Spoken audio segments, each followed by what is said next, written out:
Hey guys, how are all of you beautiful people doing? Hope all of you are doing fine, and yes, this is the another amazing video of Reincarnated in Naruto. So without any delay, let's start the story. Swish.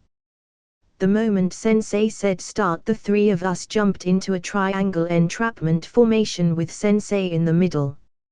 Yamato's eyelid raised up in surprise. Oh. Instead of concealing themselves, they went straight for a battle formation.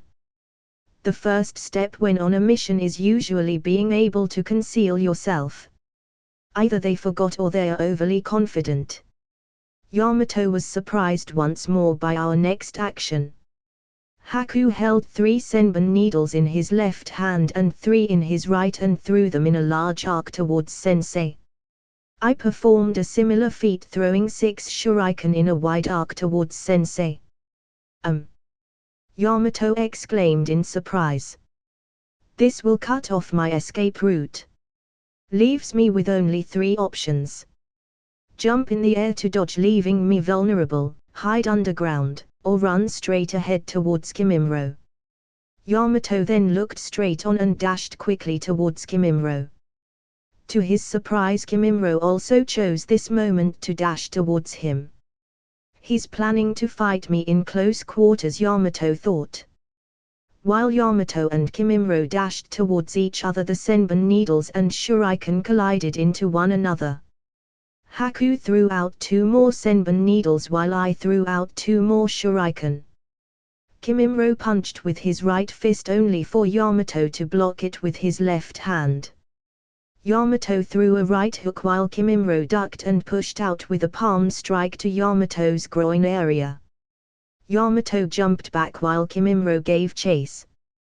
They exchanged a few dozens more moves before Yamato threw out a left straight punch only for it to be caught by Kimimaro in a tight hold. "Hey!" Yamato exclaimed, "Why did he choose this moment to hold on to my arm so tightly? It'll leave him vulnerable for my next attack." At this moment Yamato felt a sense of danger behind him. He quickly used his free hand to disarm Kimimaro's grapple and kicked upwards, forcing Kimimaro to jump to the side as he jumped to his left. Just as Yamato dodged to his left, 2 senbon needles and 2 shuriken flew past the spot he was just at. Before he could process what had happened, Haku dashed over with a flying back kick towards Yamato's head. Just as he ducked to dodge Haku's attack, he heard Kimimaro say, "Earth-style bottomless swamp jutsu." "Crap!" Yamato exclaimed. Although he successfully dodged Haku's flying kick attack, his feet were stuck and he was quickly sinking down into a mud swamp. I quickly used this opportunity and threw a shuriken at Sensei, then said, "Shuriken Shadow Clone Jutsu." 1 shuriken quickly became 10. Alarmed Yamato quickly said, "Wood-style wood wall jutsu." A large wooden wall appeared just in time to block the barrage of shuriken. He then formed a hand seal and said, "Wood-style wood vine jutsu." A large branch of wood grew out from the wooden wall and pulled Yamato out of the sinking mud.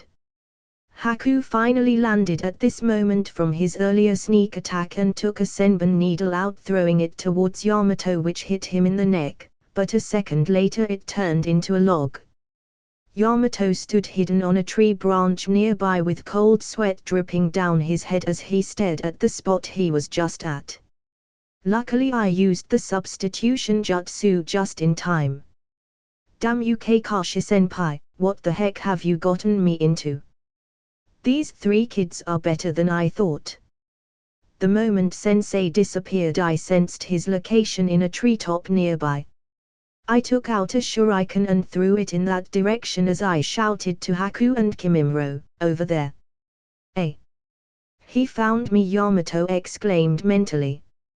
He suddenly recalled that in the profile he read, this one named Izaya was a sensory-type ninja.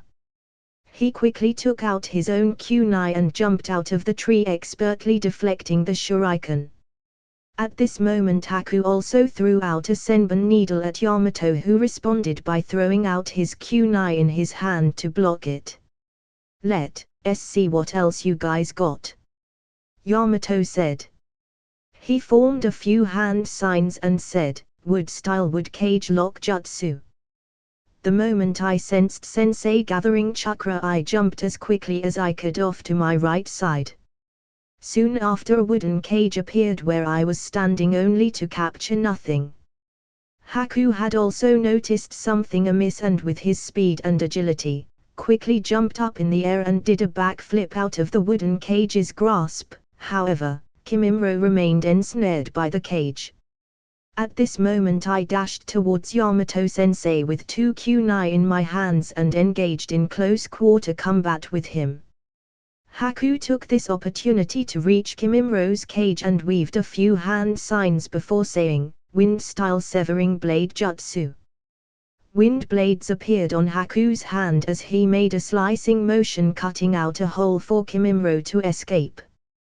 "Are you all right, Maro?" Haku asked. I'm fine," he responded. Haku placed his hands together to form ox, snake, and ram and said, "Ninja art, Kirigakyo no jutsu." He then expelled a large amount of mist from his mouth, allowing it to fill up the entire area. The moment I noticed Haku use this technique, I parried one of Sensei's attacks and jumped backwards towards Haku and Kimimaro. "What? The hidden mist technique? So they can even do this?" Yamato said in surprise. "It's just one surprise after another," he thought. He mentally began processing the whole ordeal up to now. Is there really a need to continue with this exam? The purpose was to see if they have any teamwork, but they obviously have near-perfect teamwork already. Maybe I'll just use this exercise to probe out their abilities and see what skill level they're at. Yamato then smiled involuntarily. I didn't even notice until now, but my heart is racing. I'm excited to see what other surprises they'll bring me. Facing these 3 feels like I'm on one of my dangerous B-rank missions. I'm certain these 3 don't have as much chakra as Chunin level ninja, but they are definitely abnormal for genin. Probably somewhere in the Chunin level chakra levels. I've really picked up some excellent students. I'm gonna brag to Kakashi-senpai later. Yamato then noticed something amiss. Haku quickly and soundlessly appeared behind Yamato and stabbed at his neck area with a senbon needle. The needle then quickly sank into Yamato's neck, meeting its mark. Haku smiled at his success, only for him to notice something wrong. Before he could react, his hand was held down tightly by wood protruding from Yamato's body. Yamato's body then completely turned into wood. A wood clone! Haku exclaimed. That's right, Yamato said as his actual body stood in front. The wood clone proceeded to wrap itself around more and more of Haku's body, seeking to tightly bind him. Yamato inwardly exclaimed as well at Haku's prowess. He actually knows how to perform the silent killing movement and taijutsu technique of the hidden mist. He's a prodigy. If I wasn't extremely wary and cautious of these 3 kids and prepared that wood clone, I would have been paralyzed by his needle right now. It was at this moment that he noticed 3 shuriken flying towards him. Yamato grabbed a kunai and successfully blocked 2 of them and parried the last. As Yamato looked around to find the attacker, my hands stuck out from underneath him and gripped his ankles tightly, attempting to pull him into the ground with the headhunter jutsu. Yamato exclaimed in shock, this is the earth-style headhunter jutsu. Before he could be pulled into the ground, he put his hands together, controlling his wood clone to grab him and kept me from forcing Yamato-sensei into the ground. He then formed another hand seal and said, wood-style wood vine jutsu. Before I could escape, 2 large branches of wood grabbed me by the arms and waist and pulled me up out of the ground in front of Yamato-sensei. Before Yamato could say anything, however, Haku shouted, "Maro!" Kimimaro then formed a few hand seals and placed his hands on the ground, saying, "Earth-style earthquake slam jutsu." The ground shook underneath Yamato, Haku, and I before tearing up and splitting Haku and I away from Yamato-sensei. I quickly applied chakra to my legs and kicked hard at the wooden vines holding me, breaking out of their grasp, while Haku applied chakra into his hands, forming a sharp scalpel, cutting himself free. We both jumped backwards as Yamato-sensei took out a scroll. He then unsealed the scroll and said, "Unseal, wind-style whirlwind gale jutsu." A strong tornado flew out from the scroll, forcing the mist to dissipate, clearing up the field once again. It was at this moment that Haku and I both stood opposite each other with Yamato-sensei in the middle. At an incredible speed I weaved the hand signs of snake, ram, monkey, boar, horse, and tiger and shouted, "Fire-style flame bullet jutsu." At nearly the same time Haku formed the hand seals of dragon, tiger, and hare and shouted, "Water-style raging waves jutsu." I spewed out a mix of oil and flame as Haku spewed out a strong force of gushing water from his mouth. Yamato stood on the receiving end of both attacks with a look of incredulity and seriousness. He quickly formed the hand seals of rat, dog, and tiger and said, "Wood-style wood-domed wall jutsu." Giant wooden pillars quickly appeared from beneath Yamato and sheltered him safely inside as the flame bullet and raging waves collided with the dome before also colliding with each other. As Yamato remained safely shielded inside the wooden dome, he was secretly shocked. Although he had expected them to be able to use jutsu of this scale, he was nonetheless still shocked when seeing it. In fact, more than anything, he was simply shocked at the speed in which both Izaya and Haku formed the seals for the techniques. "Why did I have to say come at me with the intent to kill?" he inwardly lamented. He felt the rumble of the dome as the waves and flames crashed against it. A few moments later and the rumbling stopped. It was at this moment Kimimaro placed his hand on the ground and shouted, "Earth-style mobile core jutsu." Yamato felt a rumble at his feet and felt something bad was happening. The earth suddenly pushed him upwards. "This is bad," he thought. "I'd get crushed on the ceiling of the wood dome." He quickly released the wood dome technique and jumped out from the top before getting crushed. The moment he appeared outside, he was surprised. Although he got rid of the mist from earlier with his wind scroll, the area around him was fogged up and impeded his vision due to the steam created from the flame bullet and raging waves that collided with each other earlier. "Don't tell me those kids did that on purpose. If they did, then their teamwork is truly too scary." From the corner of his eye he noticed a faint movement of the steam parting ways. A shuriken came flying towards him, so he quickly took out a kunai from his ninja tool bag and threw it to deflect the shuriken. However, there was a second shuriken hiding in the shadow of the first one. "What? It's the shadow shuriken jutsu!" Yamato exclaimed. Just as the shuriken was about to pierce his chest, he needed chakra at that area and a wooden block appeared at that spot, stopping the shuriken. "Phew," he breathed out a sigh of relief. "I really can't let my guard down for a second against my precious students," he mentally remarked. Haku and I had already regrouped with Kimimaro at this point. I watched intently at Yamato-sensei, silently nodding in appreciation. With my Sharingan and sensory skills, I picked up a lot of Yamato-sensei's techniques. I'm not sure how successful I'll be at performing them, but nonetheless this is a great way to see how to use wood style in action. Sensei is truly a capable shinobi.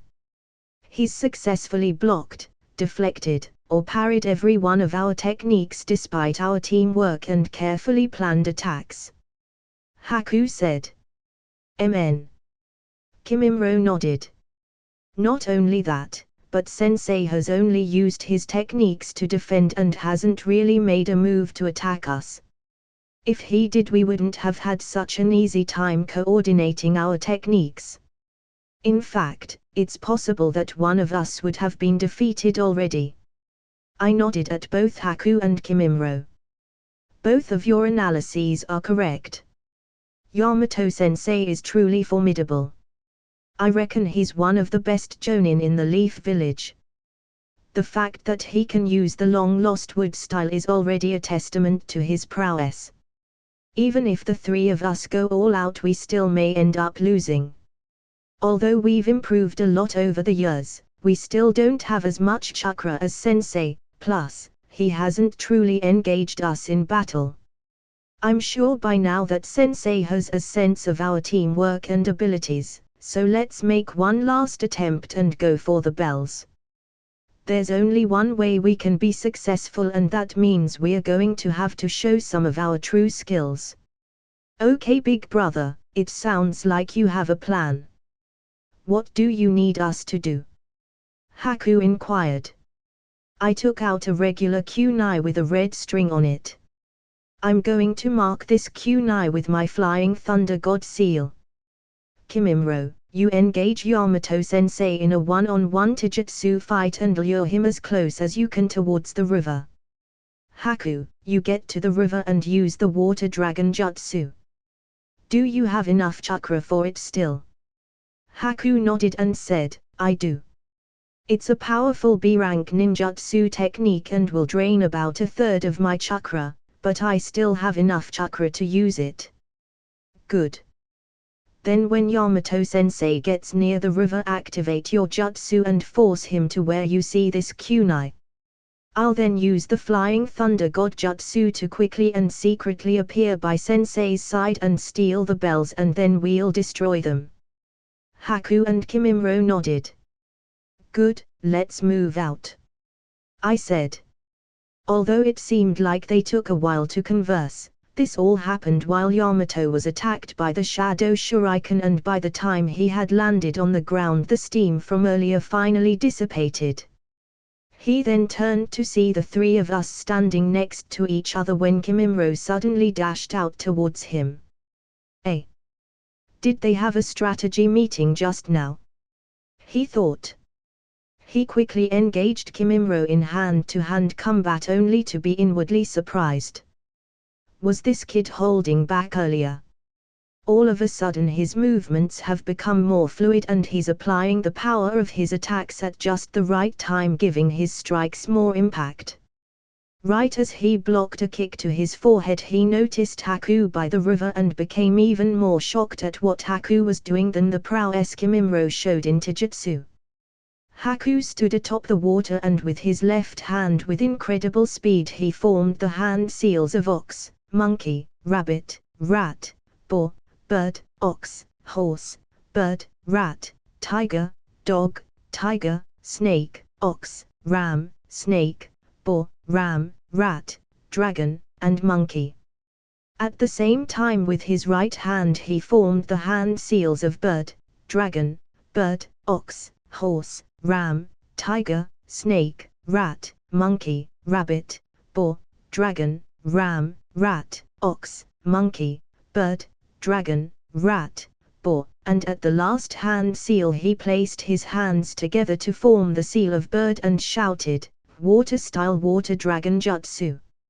In next to no time at all a giant vortex of surging water appeared beside Haku and merged together in the air, forming a menacing-looking giant water dragon with glowing golden eyes. Yamato quickly jumped away from Kimimaro's reach, having a hard time grasping what he just witnessed. This kid has enough chakra for the water dragon jutsu. What's more astonishing is his hand sign weaving skills. Even he himself could not perform so many hand signs with one hand at that speed, yet this kid not only accomplished this feat, he did it at the same time as he formed hand signs with his other hand. The water dragon jutsu has a total of 44 hand signs. This kid performed half the hand signs with his left and half with his right to cut down the activation time of the jutsu. He didn't have any more time to think as the watery dragon began to make its move according to Haku's control.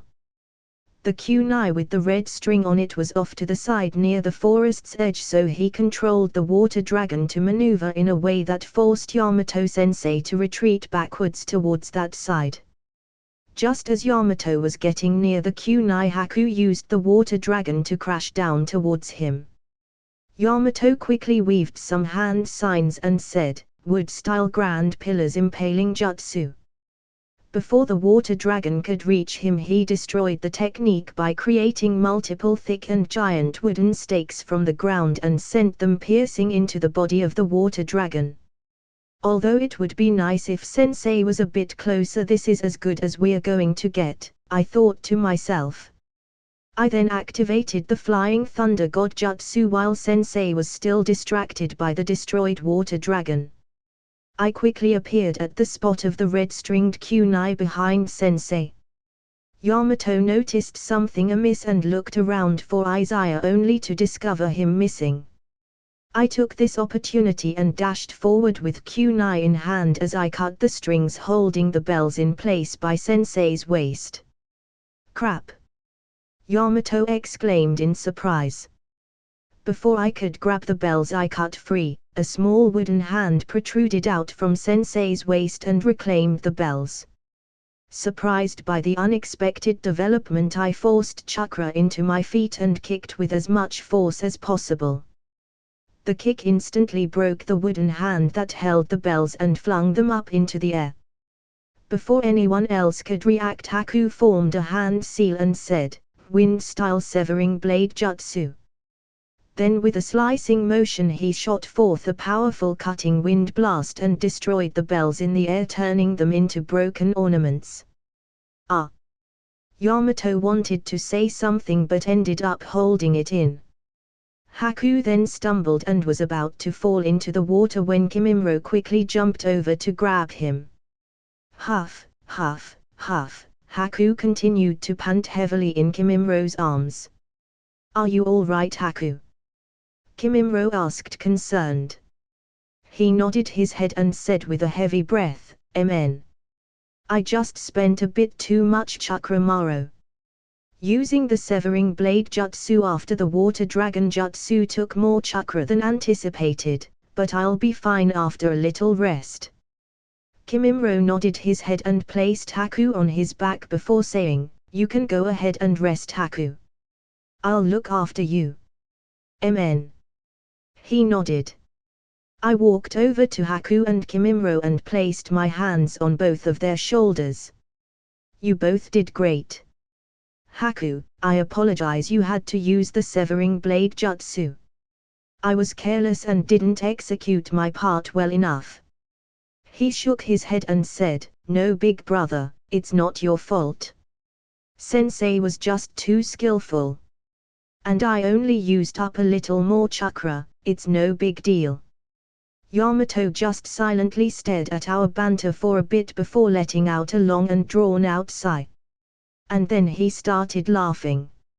"Ha ha ha ha ha ha ha ha." The three of us just gave a confused stare at Yamato-sensei before saying, "What's so funny, Sensei?" Sensei just continued to laugh for a bit longer before wiping a few tears from his eyes and said, Sorry, I'm not laughing at you guys or anything. On the contrary, I'm laughing because I have such good students. Ha ha, in fact, I'm so elated I'm going to go brag to my senpai ahem. Forget the last part. Anyways, I had already decided to let you three pass a while ago, I just wanted to see what skill level you guys were at. Honestly, I'm super impressed. In fact, I'm so impressed that I'm confused why you three didn't graduate earlier. It's because we wanted to spend more time with our friends and we weren't in a rush to graduate anyway. I answered. Yamato gave an inquisitive look but nodded and accepted the answer. Well, it doesn't matter. It's not like we'll force you to graduate early against your will. Yamato then walked over to us and placed his hands on my shoulder and Haku's shoulder since Kimimro was carrying him. He smiled at us and said, "Congratulations. You all pass. Meet me here tomorrow at 10 a.m. so we can take our official Team 11 photo. For now you should all go rest. Especially you Haku. You used up quite a lot of chakra, so recuperate well." Amen. We all smiled and nodded. "Okay," Yamato-sensei said. Dismissed.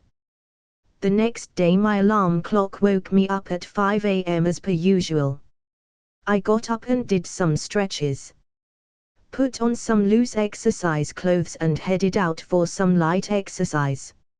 I did some basic shuriken and kunai throwing techniques as warm-up before increasing the difficulty.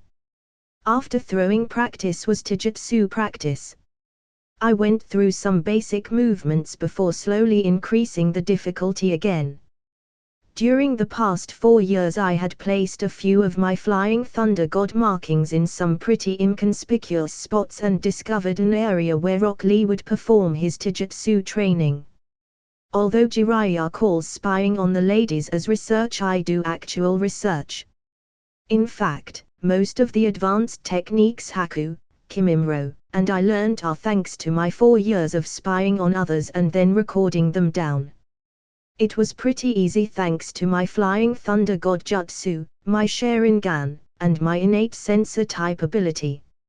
Easy maneuverability, perfect copying ability, and easy to detect or escape detection.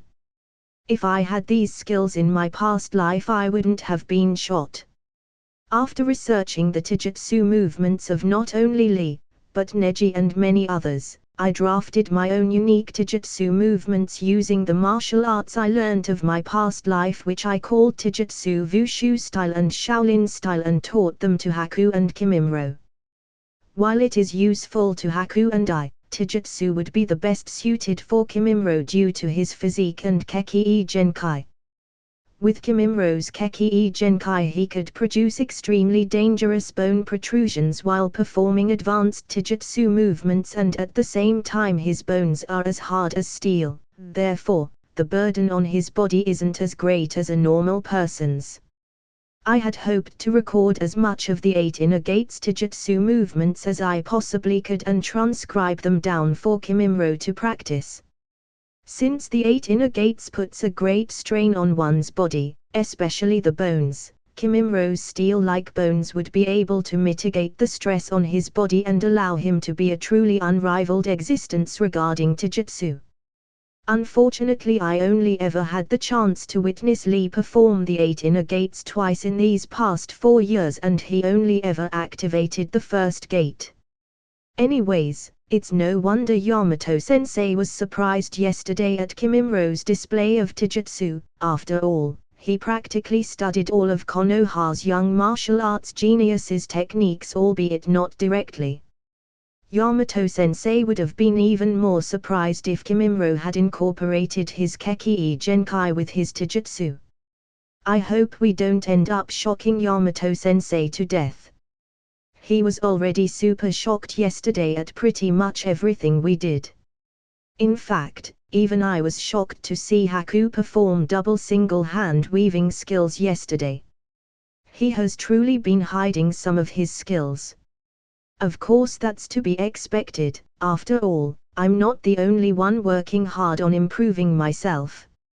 I continued practicing my taijutsu for another 45 minutes before taking a short rest. By now the sun had finally lit aglow the sky in a beautiful and peaceful orange/yellow hue, signifying the start of day but still emphasizing how early it was. I activated the Flying Thunder God Jutsu and reappeared in my bedroom, showered and finished my morning daily cares as per usual. After getting dressed in my usual attire I checked the clock. 7 a.m. I have 3 hours left before we have to meet Sensei. I sat down on my bed and began my morning meditation. He, ha ha ha. Yamato chuckled softly to himself with a big smile. Kakashi looked up from his book as he stared dumbly at Yamato. You seem happy. What's with you today? Yamato was inwardly elated. He had waited all morning for his senpai to ask. Ha ha ha. Senpai, my precious students are what makes me happy. Eh? Your students? So you did the bell test then? Kakashi closed his book and focused his attention on Yamato. He nodded and said, Kakashi-senpai, I can see why Lord Third is so conscious of them and why he asked you to look out for them. They truly are very special. I indeed did the bell test like you had asked, although I wish I didn't. Oh. Kakashi raised his eyebrows in curiosity. How did it go? Yamato paused in silent contemplation for a moment before answering, I rank them as at least Chunin level. Kakashi-senpai, you aren't going to believe just how skillful they are. Honestly, I thought I was going to die from all the shock they gave me. The bell test was unnecessary for those 3 kids. First, their teamwork was impeccable. I barely had time to breathe. They coordinated their attacks so well. Yamato proceeded to narrate the flow of the battle while Kakashi's facial expressions changed again and again at the critical points of the story. And that's how it ended. Anyways, they definitely pass. I have to meet them later at 10 so we can take a group photo. Yamato finished. Kakashi put on a look of contemplation. The image of Naruto, Sasuke, and Sakura's bell test flashed through his mind before the imagery of what he imagined happened in Yamato's story flashed by. In his mind he couldn't really picture that those 3 kids had fought Yamato to such an extent. In the end he simply shook his head and continued reading his book before saying, well, since we passed both of our teams we'll have to go and accept some missions later today. Honestly, we're probably going to get some sort of mission retrieving a lost pet or cleaning up the trash. Yamato snickered and then placed a hand on Kakashi's shoulder and said in a slightly mocking tone, Don't worry senpai, with you around no cat shall escape your grasp. He then smiled and laughed internally. Finally, for once I have the upper hand against Kakashi-senpai, Yamato joyfully exclaimed mentally. Kakashi just shook his head and let out a soft sigh at the prospect of cat hunting. I let out a slow and deep breath to relax my body as I finished my morning meditation. Turning to check the time, it was already 9:45 a.m. Slowly getting off my bed, I double-checked to make sure I had everything. I grabbed a smooth box off my nightstand before walking out the door. Haku and Kimimaro were already waiting in the hallway for me so we could head to Training Ground 3 together. How are you feeling, Haku? I asked. I'm much better now after a night of rest. Thankfully there was a water source nearby for me to activate the water dragon jutsu, otherwise I wouldn't have had enough chakra to destroy the bells with my wind style. Haku replied. I nodded my head before turning to look at Kimimaro. What about you, Kimimaro? It's good that you didn't activate your Keki Genkai yesterday. You should keep that to a minimal as much as possible. In fact, it'd be best if you didn't activate your Keki Genkai at all until you get cured, but you did expend some chakra yesterday. No worries. I don't feel any different from before. I think you're right, as long as I keep my Keki Genkai usage to a minimal I think it'll slow down the deterioration of my health. I'll use the Taijutsu techniques you gave me more often instead. He replied. Okay. I nodded. However, you are forbidden from using the Wushu Style 8 Extreme Fists and the Wushu Style 3 Sovereign Hands. 1. Because they are incomplete techniques right now, and 2. Because they are too powerful. In your current condition you won't be able to handle the burden it puts on your body. Kimimro nodded his head in agreement. "Amen. I understand. All right, then let's go meet Yamato-sensei. Hopefully he isn't late today," I said as we headed over to Training Ground 3. We arrived exactly at 10 a.m. "You're here on time today, sensei," Haku commented aloud. "Ha ha ha, well I didn't want to keep my precious students waiting," Yamato said sheepishly. "It's fine, sensei. We are used to it," Kimimro said. Yamato gave a depressed look and secretly cursed Kakashi for making him late before. "Ahem." He coughed. "Anyways, let's first take our team photo." Yamato activated his wood-style technique to create a flat wooden pillar and placed a digital camera on top, setting it to timed picture mode.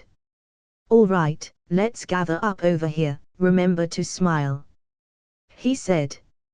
I stood in the center with my hands straight down at my sides, an indifferent look on my face whilst Haku remained on my left.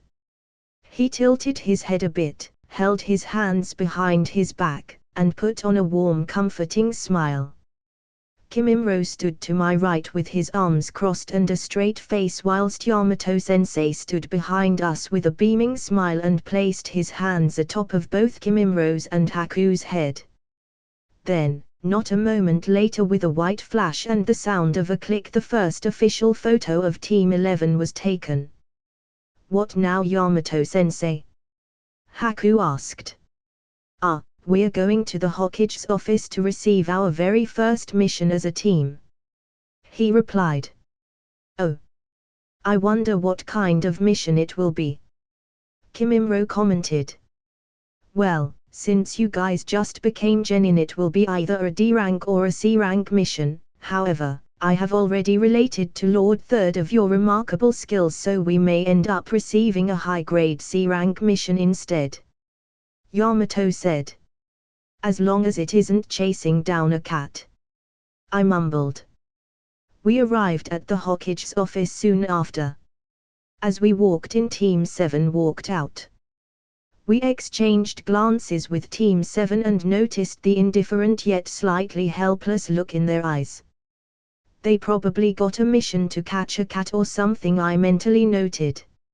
As the door shut, we stood before Lord Third and a team of other administrators in charge of handing out missions. "Oh, Yamato, Haku, Kimimro, Izaya, you've arrived at last," Hiruzen said with a look of contemplation. He focused specifically on the three of us for a few moments before nodding his head and took a look through the mission pile requests. Perhaps this one," he said as he pulled a request out of the mission pile. "This is a C-rank mission of high grade that entails tracking and hunting down the demon wolf known as Hankotsu. This mission does incur risk of injury and even death if not handled properly. I've listened and heard Yamato speak of the prowess you three have displayed and have contemplated for quite a long time what level of difficulty I should bestow upon Team 11. As you know, a genin can receive D or C rank missions, whereas Chunin can receive B or C rank missions, and Jonin are given tasks at B or A rank missions. Even S rank missions are not out of the range of possibility. I usually only give high-grade C-rank missions to those that have achieved the rank of Chunin, but I've decided to make an exception this once. Since this will be your first time on a mission as a team, I've chosen a high-grade C-rank mission on the lower end, but still, a high-grade mission is still high-grade. If Team 11 agrees, then I will hand over the mission details." Yamato looked at his students, noting their unfazed reaction before turning back to Lord Third and said, "Team 11 respectfully accepts this mission." "Amen. Very well. Then receive your mission," Hiruzen said. After Yamato received our mission, Team 11 prepared to leave except me. I remained standing in place. Is something the matter, Izaya-kun? Hiruzen asked. Yamato and the others stopped by the door when they heard Lord Third speak out and noticed I didn't follow them. Izaya, what's wrong?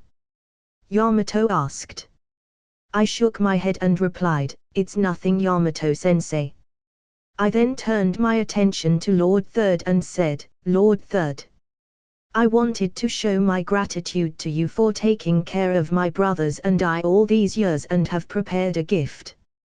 May I present it to you? Oh. Hiruzen gave a surprised look. He then nodded and said with a smile, very well, I humbly accept.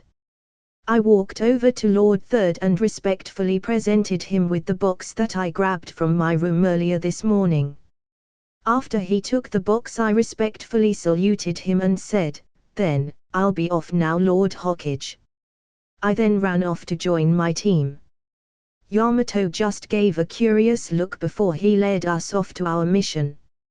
Hiruzen opened the box curiously and saw a black necklace with a red crystal capsule attached that had the words Third Hokage inscribed on the outside. He mused. He decided to take it out and put it on before resuming his duties handing out missions. Clink. Clank. TCH. TCH. Swish. Crack. Snap. Thud. Dust slowly rose into the air as a large and ferocious-looking beast collapsed onto the forest floor. A pool of blood spread beneath its fallen corpse as 3 young and 1 adult shinobi landed atop the tree branches nearby. They were exactly Izaya, Haku, Kimimaro, and Yamato. They stood there whilst staring down at the demonic beast that they had just slain. All right, it's your turn this time, Kimimaro. Yamato said. Amen. Kimimaro nodded. He then jumped down to the fallen corpse and broke off the 4 giant horns from the beast as a show of proof that it had been hunted down and disposed of.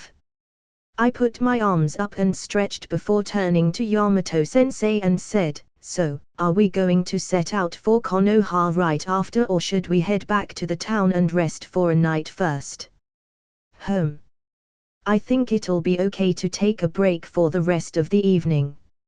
Since we're near the border of Fire Country and the grasslands, it'll take us at least a week and a half to 2 weeks to get back to Konoha, so let's head back to town first and we'll set out for Konoha in the morning. Yamato replied. Then we should enjoy the hot springs they have in town. It's been a while since we just got to relax after all the missions we've been doing. Haku said. Kimimaro took out a simple storage-type sealing scroll and said, seal. His chakra flowed out from the scroll and surrounded the 4 giant horns before dragging them into the scroll. Yamato nodded his head in approval and commented, once we turn this in, that'll make 12 C-rank hunting missions of high grade complete. I nodded my head. After we completed the Hankotsu mission Lord Third gave us in less than 3 days, he elected to give us more difficult C-rank missions. Team 7 has probably just finished their mission to escort Tazuna the bridge builder back to the Land of Waves right about now, so that means it'll be about half a month before they get back to Konoha. I wonder if they fought Zabuza this time, and if they did, I wonder how it turned out. Yamato snapped me back out of my mental thoughts as he said, since Kimimaro is done, let's go back to town now. Just as we were about to leave, my eyebrows twitched and I turned around. Yamato noticed my strange action and said, what's wrong, Izaya? At that moment I furrowed my brow and said in a serious tone, Yamato-sensei, Haku, Kimimaro, prepare yourselves. I sense something approaching us from the south. It's moving incredibly fast and the amount of chakra it has is substantial. Yamato also furrowed his brow and then said, Formation O. We automatically separated, Yamato and Haku moving together on one branch, and Kimimro and I moving together standing on another branch opposite them 5 meters away. We focused our attention in the southern direction as the unknown entity approached closer and closer at a rapid pace. The closer it got, the more alarmed I became. The chakra I sensed coming off of it became denser and more sinister the closer it got. Everyone, be careful. I sense a sinister chakra coming off its body, it might be a powerful demonic beast. Just as I finished speaking, the entity finally came into view. A large, 3 meters 2-legged, winged creature with a long beak demonic face appeared. A Tengu! Yamato exclaimed. He then turned serious. Tengus are powerful demonic beasts that reside deep within mountains or forests, and some cultivate their strength by absorbing the blood of other demonic beasts or humans. There aren't many of them left in the world. To think that one would appear here and now of all places. It must have sensed our battle and come to reap the spoils, Yamato thought. At this moment the Tengu noticed the 4 humans standing atop the trees and hissed. It then unsheathed a long green-colored katana from its waist and held it firmly in its hand before rushing at an incredible speed at the 2 younger-looking humans. They were precisely Kimimro and me. Shit! Yamato exclaimed. Facing a Tengu of this caliber was a B-rank mission at the very least. In the face of the Tengu's attack, Kimimro and I remained calm. Recognizing the potential life-threatening situation we were put in, I decided that this Tengu was worthy of me showing some true skills. I immediately took out my Flying Thunder God Kunai with a reverse grip and engaged the Tengu in a frontal confrontation. It swung downward towards my head whilst I parried upwards, deflecting its blade to the left momentarily. I kicked with my right leg straight at its abdomen, forcing it to flap its wings and dodge upwards. Just as it swung its blade sideways towards my neck, Yamato shouted, "Wood-style wood palm jutsu." A wooden palm emerged from the branch I was standing on, intercepting the blade. Kimimro took this opportunity to jump upwards, reaching the same height level as the Tengu, and said, "Taijutsu Wushu style southern movement vicious viper." His palm lit up with a green color as he struck out with a speed the Tengu couldn't follow and struck it straight in the chest, forcing the Tengu to release its hold on its blade and fly backwards 20 feet through the air before smashing into a tree.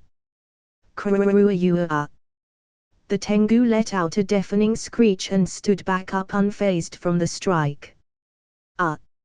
It's tougher than I thought. Kimimro narrowed his eyes in seriousness. Don't let it recover its weapon, Yamato said. I nodded in acknowledgement as I saw the wooden hand holding the green katana start to give off black smoke and deteriorate. The Tengu rushed back towards us as Yamato, Kimimro, and Haku ran to confront it. Haku took out 3 senbon needles and infused his chakra in them, increasing their penetrative power. He then threw out 2 of them, one aimed at its forehead, the other aimed at its stomach. The Tengu dodged to its left, which prompted Haku to throw out his remaining needle at that moment, piercing through its right wing joint at the bend. The Tengu instantly lost control of its right wing and dropped to the ground. With anguish it forced chakra into its claws, increasing their length to a foot long, and ran at Haku. Yamato weaved his hands together for tiger, horse, tiger, snake, and said, "Wood-style great forest jutsu." He then stuck out his right hand as multiple large tendrils of wood shot forth in an attempt to bind and restrain the Tengu. It merely snarled and forced its sinister chakra into its claws before slashing outwards, creating black wind that smashed apart Yamato's technique. Kimimro weaved his hand signs and placed them on the ground before shouting, "Earth-style bottomless swamp jutsu."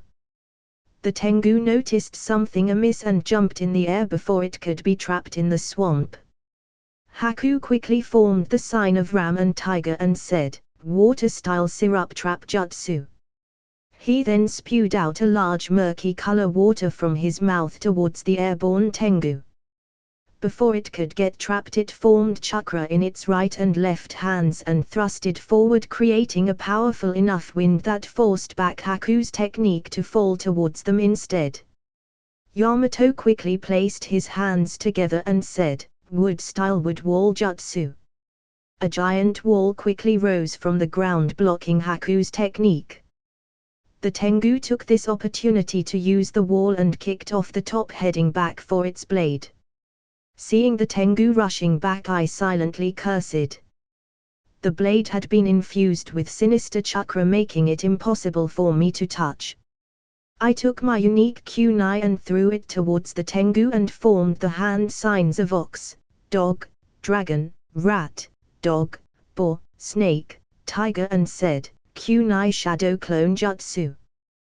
100 kunai rained down at the Tengu, forcing it to momentarily pause and once more gather chakra with both hands before thrusting them out again. The powerful wind created from the thrust disrupted the rain of kunai, deflecting them towards the side. This, however, allowed Yamato, Kimimaro, and Haku to catch up. Yamato then shouted towards me, "Don't let it recover its weapon, it'll become much more powerful if it does." I nodded and shouted back, "Buy me some time." Haku jumped up on one of the tree branches and said, "Don't worry, big brother, we'll keep it away, so focus on what you have to do." Yamato then formed the hand signs of tiger, hare, boar, and dog and said, "Earth-style earth wall jutsu." A giant wall appeared in front of the Tengu, effectively blocking it. Haku then formed the signs of dragon, tiger, and hare and said, "Water-style raging waves jutsu." A torrent of water then gushed outwards in a large arc above the Tengu. It only sneered at the pitifully weak technique and simply slashed out with its claws, tearing apart the water. Haku smirked and said, "Secret technique, 1,000 flying water needles of death." The water in the surrounding area immediately transformed into thousands of sharp pointy needles and flew directly at the Tengu. Alarmed and noticing it was in a precarious situation, it gathered a mass of chakra at its core and then bent its back, shouting outwards as it released a massive wave of air from the mass of chakra. "Goo!" Yamato grunted as the force of the wind not only destroyed the thousands of water needle, but pushed him, Kimimaro, and Haku backwards by 10 feet. The rock wall in front of it cracked and crumbled away. Before it could move from its spot, Yamato quickly placed his hands on the ground, shouting, "Wood-style wood vine jutsu." Thick branches of wood shot out from underneath the Tengu and wrapped around its ankles, preventing it from moving. Kimimaro quickly used this chance to close the distance and shouted, "Taijutsu Wushu style Hua fists of striking 18 forms primary strike." The Tengu wanted to slash out with its claws, but the speed and power of Kimimaro's attack was too ferocious. He quickly struck out with his fists at both armpit areas of the Tengu before proceeding to strike under both ribs and then the bicep joints, the windpipe twice before landing a strike at the Tengu's center, and then repeated the cycle once more. The Tengu could only stand there as it lost strength in its limbs and body. After Kimimaro delivered the 18th strike, he shouted once more without losing momentum, "Taijutsu Wushu style Hua fists of striking 18 forms secondary strike." He struck out and smashed the Tengu's head, armpits, inner thighs, inner elbow joints, hip joints, windpipe, sternum, inner ribs, and finally struck out with a series of powerful palm strikes at the center of the Tengu's chest. If before the Tengu felt the loss of strength over its physical body, then at this moment it felt as if its spirit left its body. At Kimimaro's last hand thrust, he had expelled all the chakra the Tengu could gather out of its body. Kimimaro, however, didn't stop there and once more shouted, "Wushu style Hua fists of striking 12 forms moving road." He gathered the momentum into his arms and performed 12 incredibly powerful slashing motions as the Tengu took the beating, swaying whichever way Kimimro bashed it until Kimimro's last strike, in which he performed a quick spin, gathering chakra and all the kinetic energy from his earlier strikes into his palm and thrust outwards with both palms aimed at the Tengu's chest. The Tengu immediately felt its rib cage shatter and organs rupture as the force was so powerful its ankles ripped away from Yamato's woodvine jutsu as it flew through the air motionlessly, completely drained of strength. The light slowly faded from its eyes as it continued hitting, crashing, bumping, and falling until nothing but darkness filled its vision. Dead. It had died before it had come to a complete stop. Its dead body rolled around through the air like a pinball through the forest before finally dropping 500 meters away from its original spot. It was at this moment that I made my way over to Yamato, Kimimro, and Haku holding the Tengu's katana in hand. We all immediately ran over to Kimimro as he slightly swayed and stumbled a bit. I quickly grabbed onto him to keep him stable and lowered him to the ground, slowly letting him lean back on a tree. He coughed once as a little bit of blood flowed out. I furrowed my brow and focused my Sharingan through my blindfold to take a look at Kimimro's body. I let out a sigh of relief as I noticed his internal damage wasn't too bad. It has been getting worse over the past couple months, but because he hasn't been using his Keki Genkai, his disease had slowed down considerably. "How is he?" Yamato asked. "Just a minor internal injury from over-exerting his physical body. He'll be fine after a night's rest," I replied. After all the missions and time we spent together, we had already told Yamato-sensei of Kimimro's condition, so he wasn't surprised by this development. All of us could only try to ensure that Kimimro kept his involvement in fights to a minimum, for now at least. Haku breathed out a sigh of relief when he heard me give my diagnosis. "Here, Brother Maro, let me help you," Haku said as he took out a cloth and wiped off Kimimro's blood.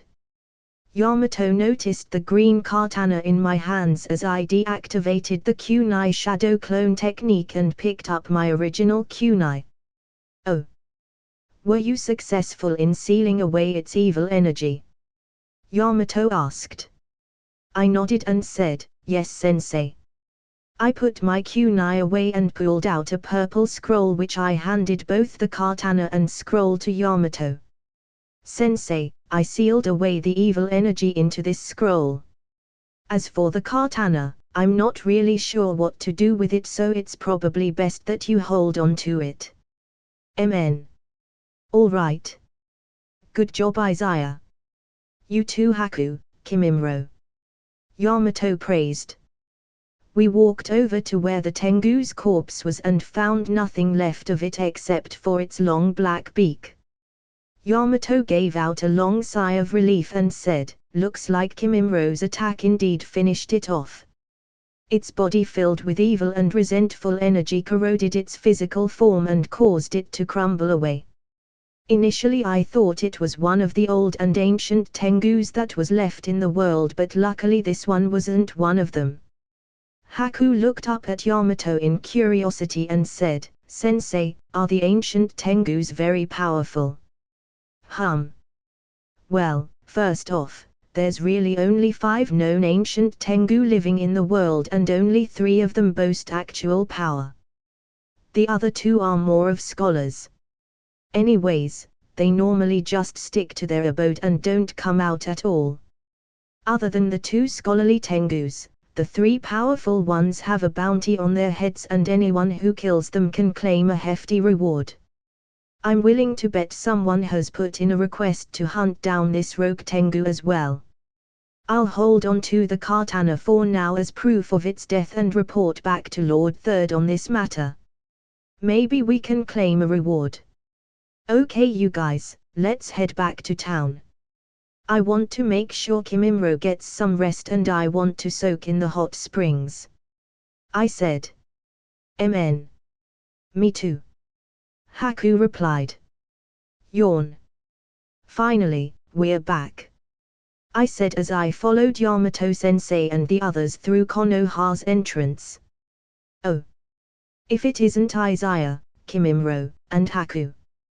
Kotetsu said. Yamato then turned to look at Kotetsu and said, "What about me?" However, Kotetsu completely ignored Yamato and was already in the middle of conversing with us. Yamato just stared at us with an annoyed expression. "So how did the hunting mission go this time?" Kotetsu asked. He had always enjoyed the story that these three kids told him after every successful C-rank hunting mission they completed. He listened intently as we told him about our mission. It seemed like only yesterday that these three buggers were standing outside these exact gates seeking help like lost puppies. Now they've grown into such fine shinobi, Kotetsu thought. Yamato walked over and was about to cut in when he heard a loud bird cry in the sky. "Eh?" he questioned. He then looked up and saw a hawk soar through the sky with another cawing sound. Yamato and Kotetsu made eye contact at that moment as if coming to an understanding. "Yamato-sensei, do we have anything else planned for today?" Haku asked. Yamato shook his head and said, "Not today. I've got to report to Lord Third about our mission. I'll come find you guys later in the afternoon." "Okay, see you later, sensei." We all nodded and said, "Amen." Yamato assented before disappearing in a puff of smoke. I looked up at that moment and saw a hawk circling in the air, continuing to occasionally caw out. "Oh, seems like it's already time for the Chunin exams to begin," I thought to myself. "So what are you kids going to be doing now?" Kotetsu asked. I gave a momentary thoughtful look before answering, "Well, we haven't been in the village for about half a month, so we'll go take a look around first. Then meet up with Yamato-sensei later." Kotetsu put a smile on his face and said, "Sounds like a plan. Don't cause any trouble." "Have we ever caused trouble before?" Haku said rhetorically as we walked off waving goodbye. Sigh. Those kids are truly capable now, huh? Kotetsu let out. "Eh? Why do you sound like an old man right now?" Kotetsu's guard partner Izumo said. "It's nothing. I was just listening to those kids tell me how their hunting trip went. Apparently they ran into a tengu but managed to kill it." Kotetsu replied. "What? They killed a tengu?" Izumo stood up from his seat in surprise. Puff. Hiruzen sat on his seat smoking his pipe as he patiently waited for all the jonin to arrive. The last to enter was Yamato. "Oh, Yamato, finally decided to come, eh?" Asuma jokingly said. "Ha ha, my apologies. Team 11 just got back from our mission." Yamato replied apologetically. "Amen. Everyone has now gathered." Hiruzen assented. "Now I'm sure you have all realized the reason why I have called you all here today, but I will still formally announce it. The start of the Chunin exam begins in 1 week. I ask the jonin instructors of the newly promoted genins. Sarutabi Asuma, Yuhei Kyoinai, Hatake Kakashi, and Yamato. Please step forward." "Yes, Lord Hokage." All 4 of them agreed and stepped forward. "Now I must ask, are there any rookie genin from your teams that you wish to recommend for the exam? Just so you know, any genin who has completed at least 8 or more formal missions are eligible." "Well then, let's hear from you first, Kakashi-san," Hiruzen said. Kakashi nodded and said, "Yes. I Kakashi led Team 7. Uchiha Sasuke, Uzumaki Naruto, Hirano Sakura. I Hatake Kakashi recommend these 3 for the Chunin exams." Iruka, standing in the back of the group, immediately gave a doubtful and shocked expression. Next, Kuinai stepped forward. Kuinai-led teammate Hyuga Hinata, Inyuzuka Kiba, Aburam Shino. Ayuhai Kuinai recommend these three for the Chunin exams. Asuma then stood forth and said, I Asuma-led Team 10. Yamane Karino, Narashikamaru, Akimichi Choji. I Sarutabi Asuma recommend these three for the Chunin exams. Yamato was the last to step forth. Yamato led Team 11. Kaguya Kimimaro, Karasuma Izaya, Yuki Haku. Yamato recommend these three for the Chunin exams. Iruka then stepped forth with doubt and anxiety and said, Please forgive me, Lord Hokage, but please allow me to speak my mind. These were all students of mine at the academy. While I acknowledge that they each had extraordinary ability, isn't it too soon for them to take the Chunin exam? They can still take the exam at another time after they have gained more experience. At this moment all four Jonin instructors turned to look at Iruka with indifference. Kakashi then said, I became a Chunin when I was 6 years younger than Naruto is now. Iruka immediately shouted back, Naruto is different from you. Yamato then chimed in, Iruka. I understand that you feel that you are protecting them, but what you're actually doing is stunting their growth. Iruka gritted his teeth and said, these exams are dangerous. Do you intend to crush them? At this point Kakashi said, Iruka-sensei. I understand what you're trying to say, but, stay out of this. They are not your students anymore. Now, they are under my care. Iruka, at a loss for words, stepped forward wanting to say something but couldn't. Hiruzen sighed and said with a stern tone, Iruka. I understand what you're trying to say, therefore I will prepare a preliminary exam for these rookie genins. A preliminary exam? Iruka said, confused. Soon after, everyone was dismissed. Before Yamato left, he turned to Hiruzen and said, Lord Hokage, are you actually planning to give my 3 students a preliminary exam? I feel that for those 3 it's unnecessary. Heh. Hiruzen smirked thoughtfully. Those 3, huh? Kaguya Kimimaro, Karasuma Izaya, and Yuki Haku.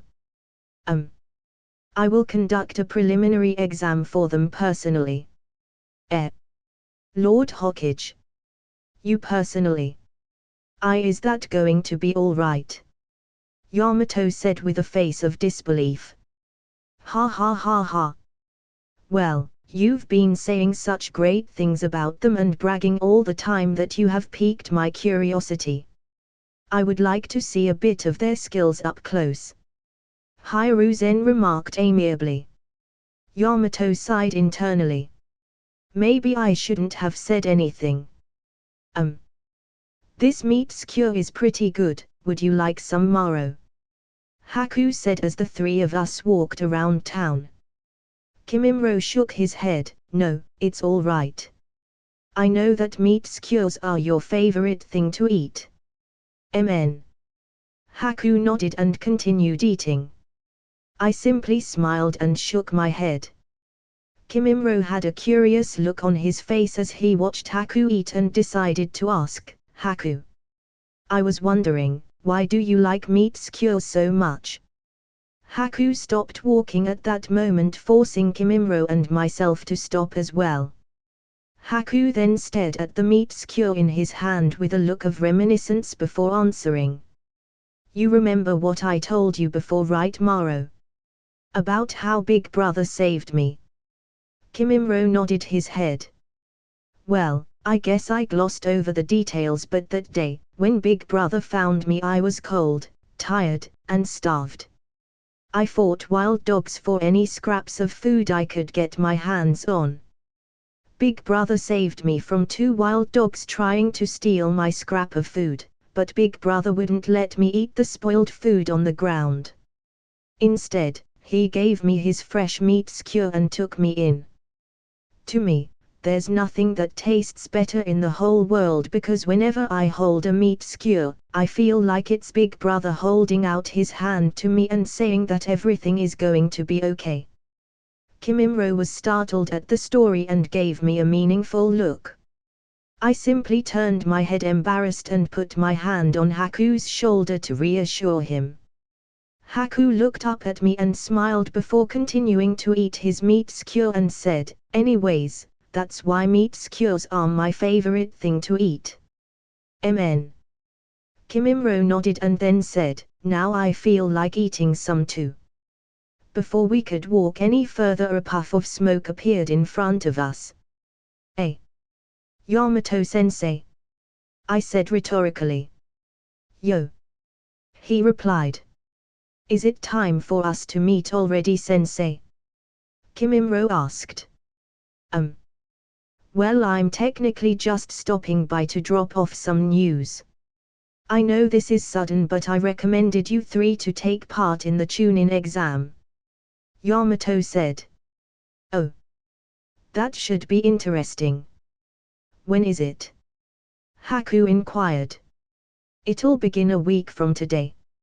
Here are your registration cards," Yamato said and handed out. "Well, you don't have to take it if you don't want to. If you do, sign your name on your card and report to room 301 of the Academy at 3 p.m. That's all I have to report. We won't be meeting for the next week, so don't forget to keep up on your training. And Kimimro, you keep up on your health." Then with a puff of smoke, Yamato disappeared. "Yes, sensei." Kimimro saluted to the spot where Yamato was. He was kind of in a hurry. Haku noted as he finally finished his meat skewer. "I'll say." I agreed with Haku. "Well, let's get these signed and then head to a training ground to get some practice in." Amen. Haku and Kimimro nodded. It wasn't long after until we finished our walk around town and signed our names on our registration forms before we headed off in the direction of the training grounds. As we turned a corner, we saw three unfamiliar faces walking towards us. "Hey! Isn't that Gaara, Kankuro, and Tamrai?" I silently thought to myself. When we walked within 3 meters of each other, Gaara and his group stopped, however we continued walking straight on, not paying attention.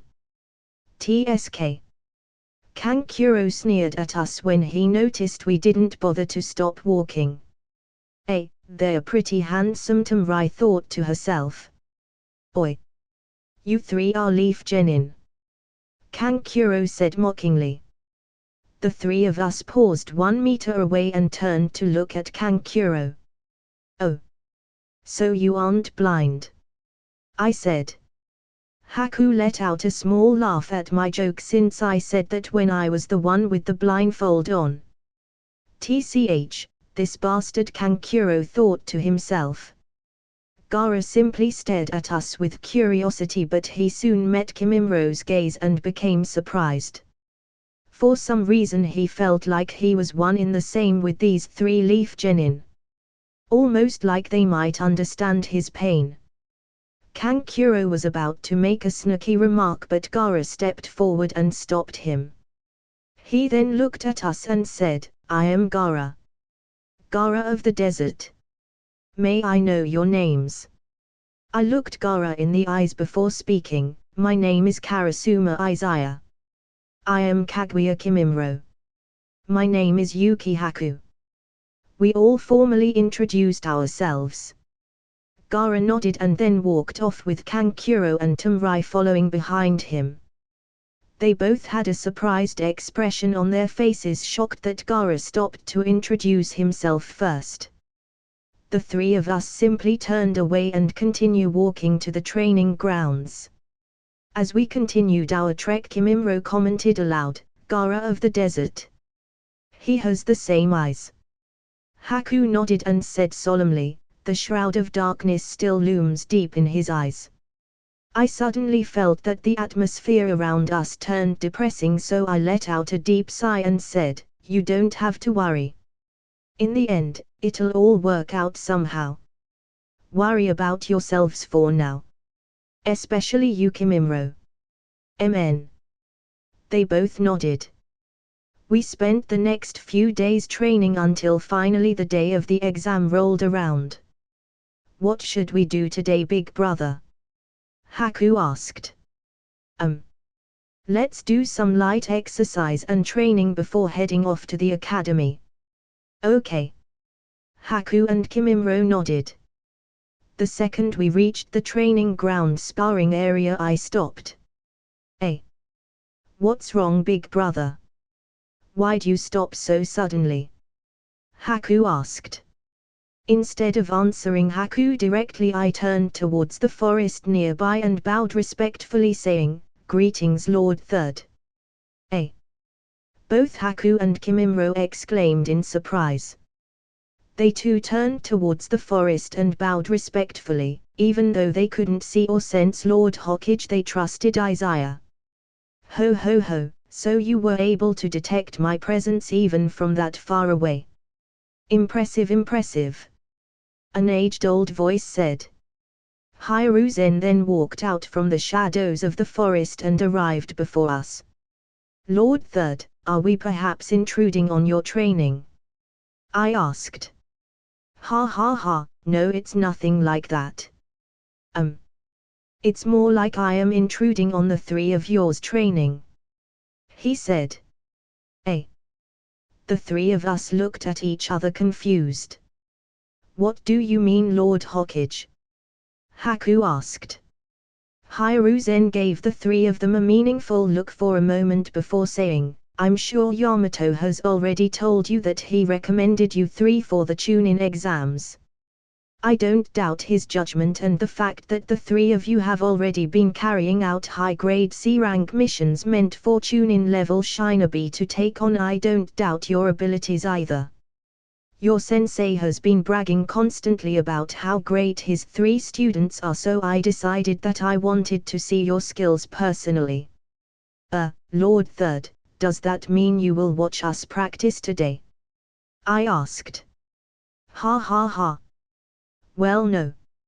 Actually, today I thought perhaps the four of us could do some light sparring," Hiruzen said amiably.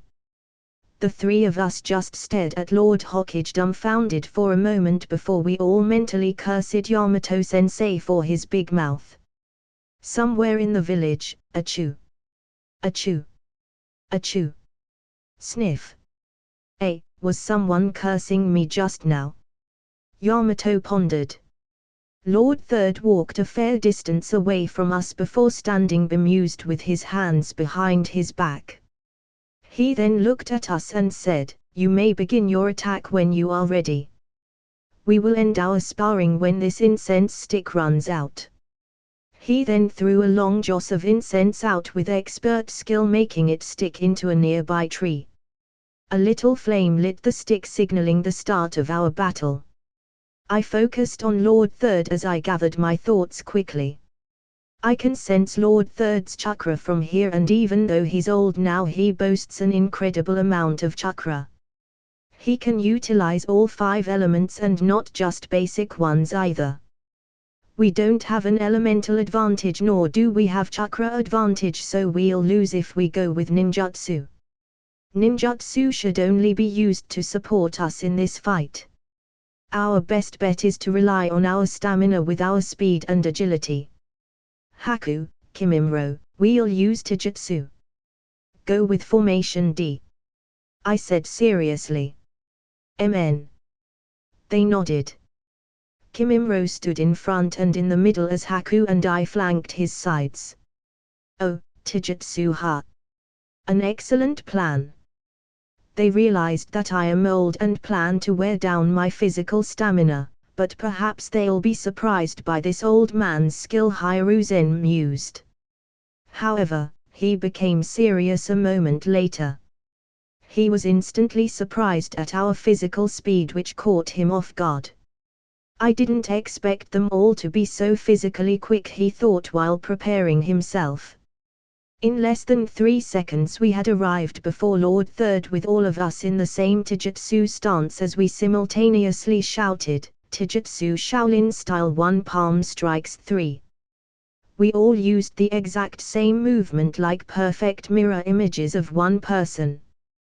We struck out with our right palm, forcing Lord Third to block 2 palms with his own 2 palms and raise a knee up high to defend against the other. What taijutsu is this? He shockingly thought. We punched with our left hand as Hiruzen expertly defended 2 and dodged the other. He ducked and swept our feet, forcing us to dodge in the air. Before he could follow up, the 3 of us performed a powerful axe kick towards his head.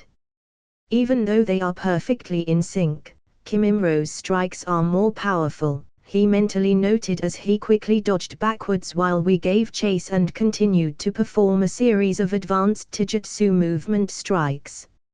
Right roundhouse, right palm, left kick, somersault kick, right punch, left knee, turned back kick, left elbow strike, extended arm strike, and right forward kick.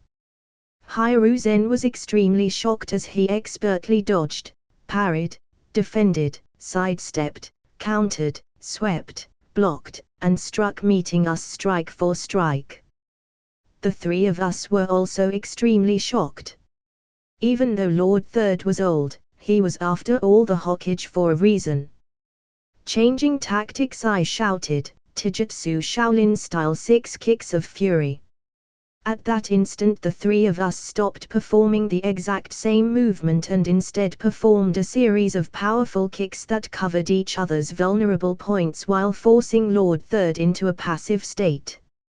I kicked at his head while Haku kicked at his back and Kimimro swept at his feet. What? Hiruzen exclaimed.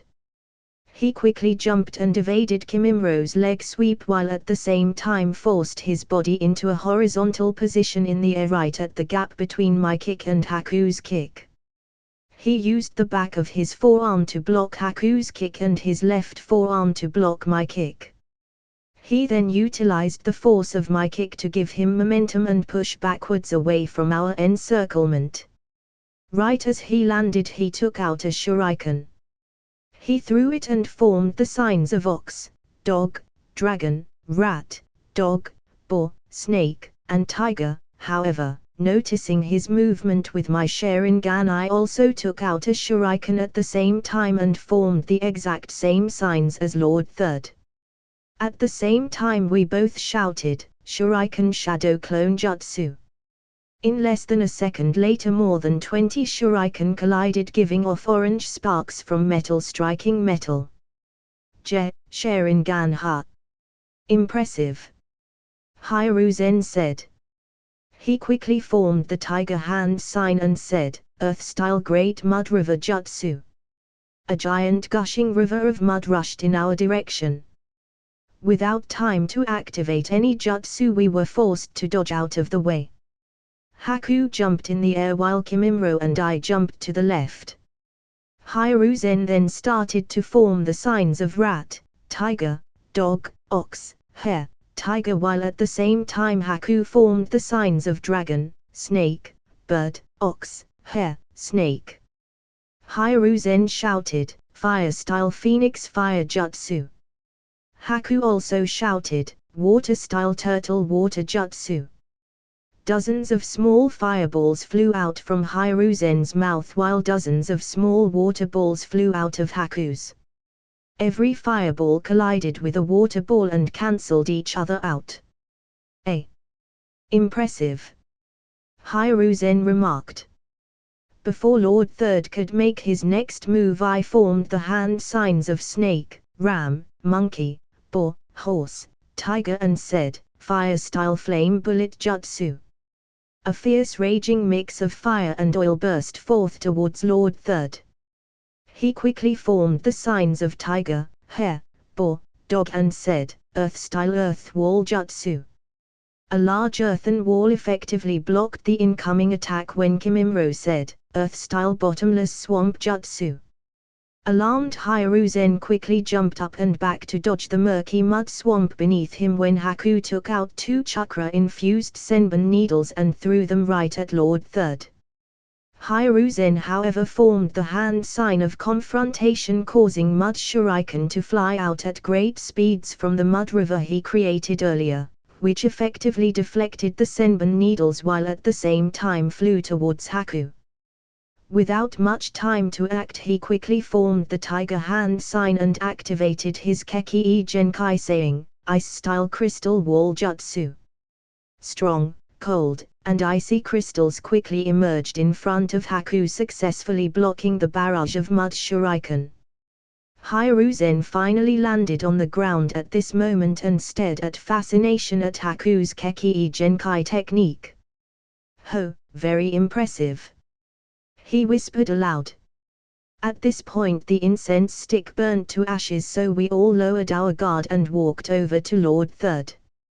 We bowed respectfully at Lord Third and said, "Please excuse us for our behavior." Lord Third just laughed amiably and said with a smile, "There's no need for you to apologize. I was the one who asked for you all to attack me after all. Amen. I am most impressed at all 3 of your developments. Your chakra levels are at the Chunin level and you each have a wide arsenal of skills allowing for versatility in battle. The most important thing is your teamwork. You 3 know each other like the back of your hands and trust in each other's abilities, allowing you to fight completely focused on your opponent without having to worry about your own back. I am very proud to see this. Not only that, Kimimaro has great aptitude in Taijutsu and I have never seen or heard of the style of Taijutsu you 3 performed. Where did you learn such an advanced technique?" Lord Third, "It is all thanks to Izaya that I am able to improve and learn this much Taijutsu," Kimimaro said. "Oh. Izaya-kun." Hiruzen mused. Well, I may have peeked at other Taijutsu users around the Leaf Village these past few years and attempted to draft my own unique skills of Taijutsu to help Kimimaro. After all, he has talent and great potential for Taijutsu. It would be a waste if he didn't develop a good foundation. I promise I didn't mean any harm by snooping around," I said quickly and nervously. Hiruzen just gave me a momentary stare before laughing again and said, "Ha ha ha ha. I'm not going to scold you for being curious and wanting to learn more. Let me tell you about a disciple of mine named Jiraiya. He too liked to snoop around, although his research was a bit unique. And like that we ended our day listening to some old stories of Lord Third." Scratch that. Just as we were immersed in Lord Third's storytelling, all of a sudden I had a feeling like we were forgetting something. Hey, is it me or are we forgetting something very important? I don't think so, are we? Haku said, confused. We came here to train, so I guess sparring with Lord Third can count. Other than that I don't think we had anything else to do today. Kimimaro said. Something else to do today? Weren't we supposed to meet in room 301 at the academy at 3 p.m. if we wanted to participate in the Chunin exam? I exclaimed. Haku and Kimimaro suddenly exclaimed as they finally recalled what Yamato-sensei had said. *flashback**. Here are your registration cards, Yamato said and handed out. Well, you don't have to take it if you don't want to. If you do, sign your name on your card and report to room 301 of the academy at 3 p.m. That's all I have to report. End flashback**. Lord Third also let out a surprised exclamation, That's right. My old age must have worsened my memory. I've kept you 3 from something important for my own selfishness. He then checked the time. Oh. You still have time. It's 2:55 p.m. We quickly bowed once to Lord Third before the three of us disappeared in a puff of smoke with the body flicker jutsu. Hiruzen just stared at the spot we were at with an embarrassed look on his face and said to himself, "Good grief. And I was the one who gave out the instructions." Huff, huff, huff. I panted heavily as the three of us continued to run through the academy hallways and up the stairs. "Are you all right, big brother?" Haku asked worriedly. Huff, fine. Let's focus on making it there first," I said out of breath. Kimimaro took one more glance at me before forcefully grabbing me and threw me over his shoulder. "Oi!" What I exclaimed in surprise. Before I could finish my sentence, Kimimaro said, "Just let me do this, Izaya. Not only did you expend chakra during our spar with Lord Third, but you were also forced to use up a large portion of your chakra to activate the Flying Thunder God Jutsu and teleport all three of us by the academy entrance from the training grounds. You're currently drained of chakra. Let Haku and I take care of the rest." I took a deep breath and nodded in consent as I hung passively over Kimimaro's shoulder. Outside the door of room 301 was Sasuke, Naruto, and Sakura along with Kakashi and Yamato. Yamato was pacing nervously back and forth while Kakashi was giving a serious talk to Team 7 and praising them as well. "Where are they? Where are they? They didn't actually decide not to participate, right?" Yamato nervously whispered to himself. He checked the time, which showed that it was 2:59 p.m. Just as he looked up at the end of the hallway, the three of us showed up, which Yamato then let out a loud, "Ah!" His loud exclamation startled Kakashi and Team 7, who looked at him with a weird expression. The three of us finally stood in front of Yamato-sensei while Team 7 just looked at us like we were all performing a circus act. "Where have you been? Do you know how nervous I was?" Yamato shouted anxiously. At this moment Kimimaro put me down while I took one long deep breath to steady my breathing. Then I looked at Yamato-sensei with a mocking smile and said, "Oh. Lord Third wanted to meet with us for a bit." "Yamato-sensei," I said, emphasizing the hidden intent when I said his name. It was then that it struck him that the reason his three precious students were late might have been related to him. "Ha ha ha ha, ahem. Well, it doesn't matter. What matters is that you're here now. Ahem. Why don't you three go ahead inside?" He. Yamato said nervously and apologetically. Kakashi, Naruto, Sasuke, and Sakura looked on dumbfoundedly at Yamato's sudden change of tone and expression. Team 7 collectively had the same thought at this moment. That those three were obviously late because of Yamato, and he forget that he was the cause. "Okay, well, go on in then. And do your best," Kakashi said. "Amen." Team 7 and us three assented. All six of us then walked through the doors.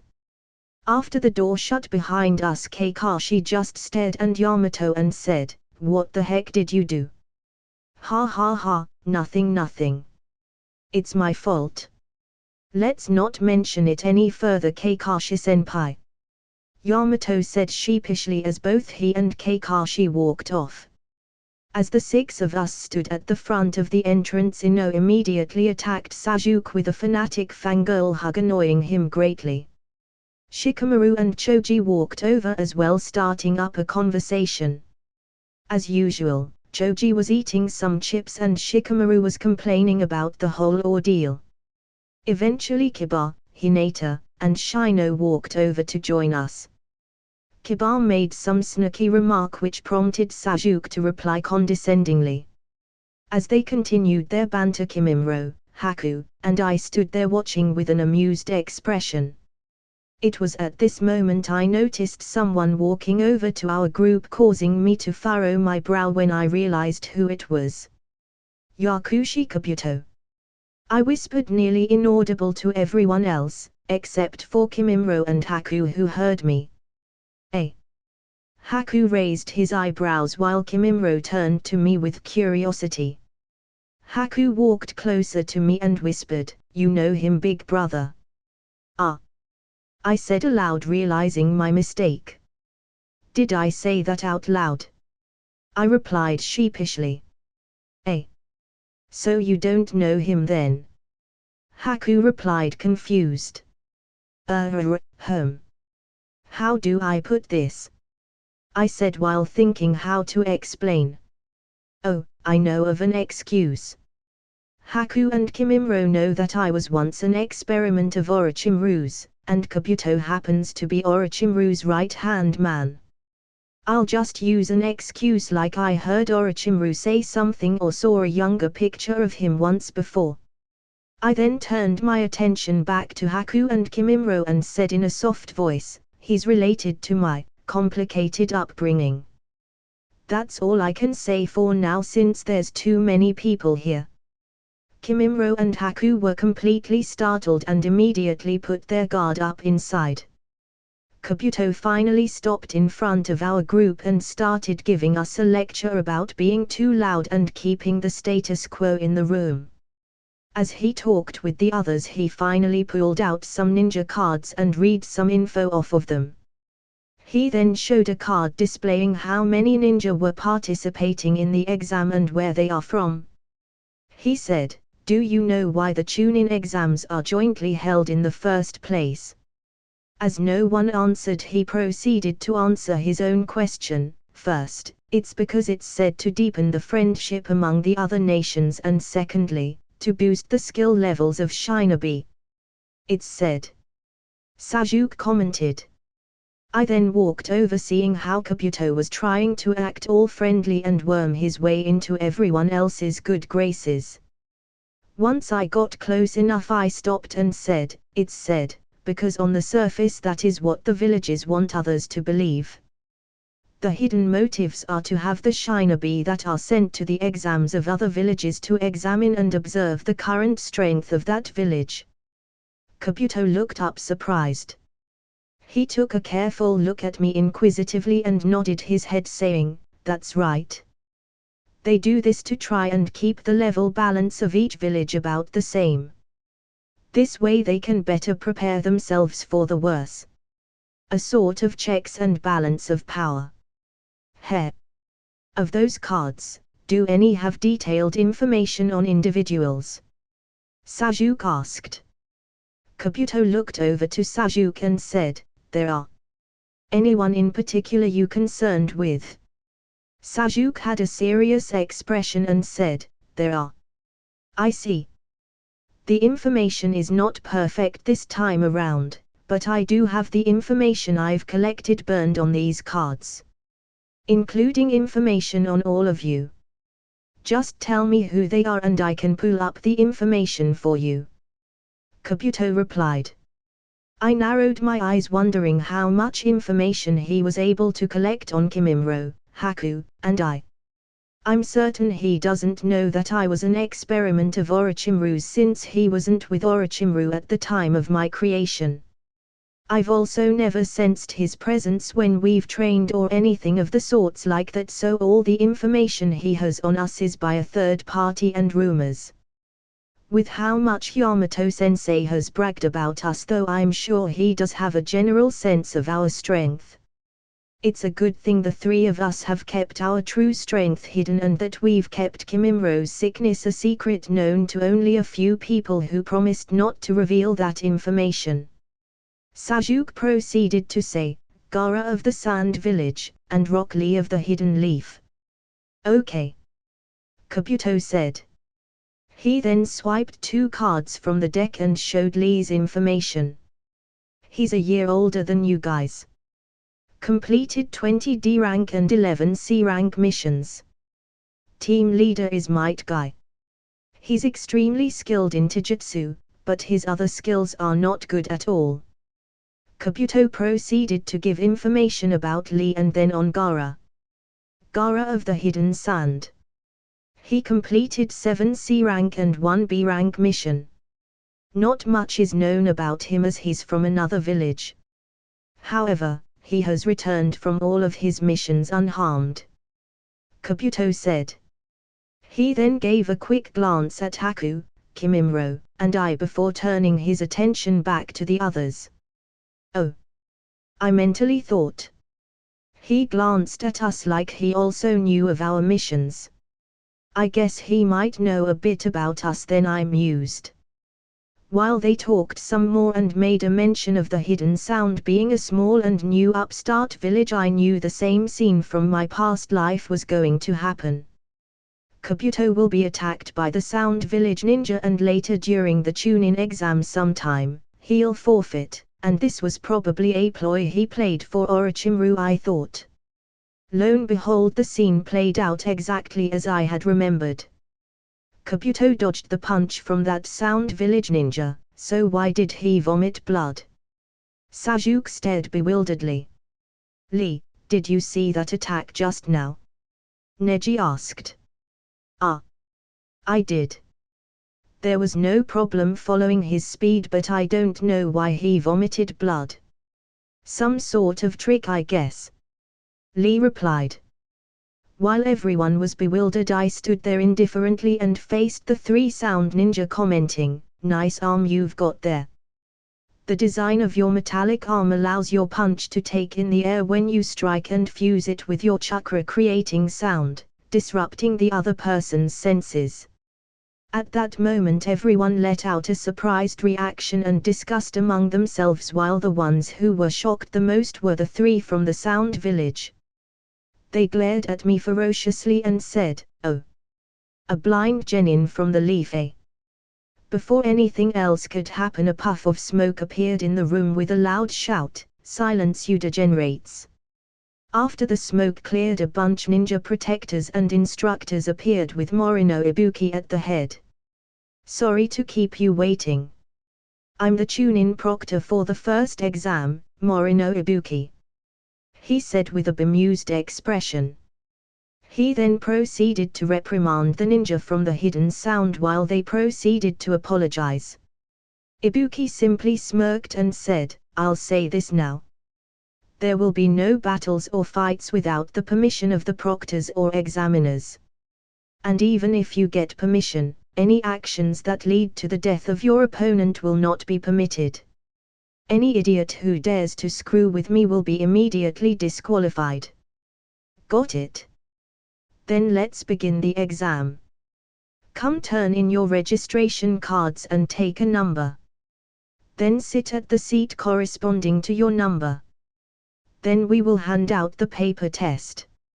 Naruto of course made a fuss, but not long after everyone got to their assigned seats with a paper test in front of them. I sat at seat number 72, Haku at seat 100, and Kimimaro at seat 131. Ibuki then proceeded to tell us the rules. The first rule being that everyone received 10 points at the start, as the exam has 10 questions. Each question is worth 1 point. Get one answer wrong and you lose a point. Second rule, pass or fail is determined by the accumulated points of the 3-man team.